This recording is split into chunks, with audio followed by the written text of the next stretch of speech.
tu vas travailler dans n'importe quel domaine, quoi qu'il arrive. Et en fonction, tu vas pouvoir trouver ton champ d'action où c'est le plus propice pour toi. Et moi, je trouve pas que ça soit des voies secondaires parce que moi, je connais beaucoup de monde. C'est vrai qu'à l'époque, on crachait un petit peu dessus. C'était voilà la voie de garage. Tiens, tu vois, tu vas aller faire un BEP. Vas-y, on te met là-bas, t'es mauvais. C'était un peu ça à l'époque, hein, il y a 30 ans.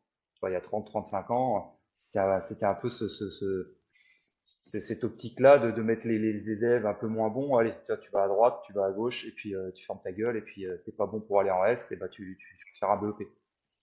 Tu te rappelles du BEP sanitaire et social? Oh là là, C'est clair. c'est vieux. La galère. Combien de mecs et de nanas que je connaissais qui allaient là-dedans, et je sais même pas ce que c'était, tu vois. Ils apprenaient à repasser, ils apprenaient à coudre.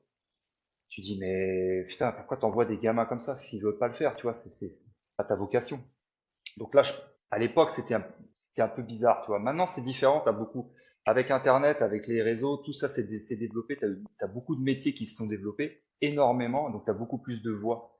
Donc je pense que maintenant, même la voie qui est pas générale en soi, eh ben, tu peux bifurquer et avoir des très bonnes études et des très bons métiers.